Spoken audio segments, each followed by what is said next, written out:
Captain Boomerang is easily one of the top Wally. Alrighty then, if you ever watched the video, go watch the video. She basically talks about, and I will say, go watch her video because her video makes a lot of sense, and I agree with her. And the whole situation is basically Batman confronting Wally West, who's the main Flash at that time, to basically control his rogues because Captain Boomerang killed Tim Drake's father.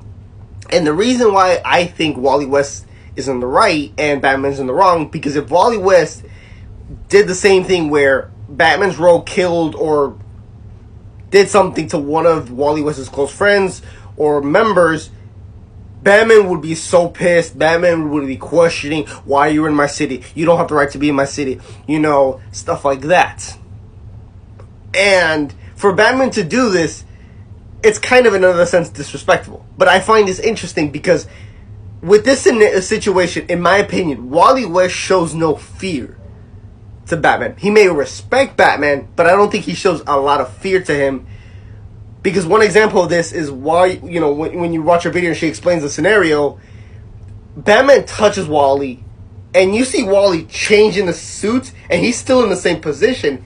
And when Batman says something that triggers Wally, Wally West literally says, I want you to know, I let you touch me. Which shows that he saw Batman moving and could have done something. He could have grabbed the wrist, he could have moved, or he could have made the scenario into a fight, but he didn't. Because that shows that he respects Batman and stuff like that.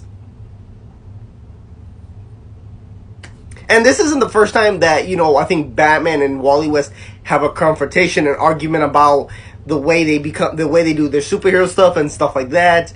But that's another video that I'm going to talk about. But back to the whole things.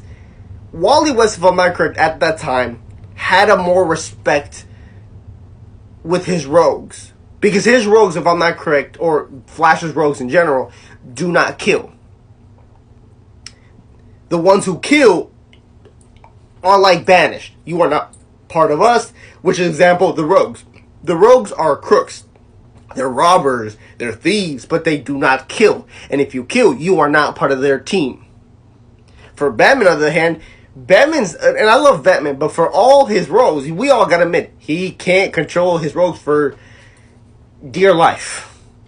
They're all over the place, they're always loose and stuff like that. And not saying for the Flash and stuff like that, but at least the Flash has a mutual with his rogues and villains, stuff like that. Which I find them interesting how, you know, and stuff like that, how it creates this argument. But let me know your thoughts. Do you guys agree with me? And also, like I said, go watch your video and stuff like that. But let me know.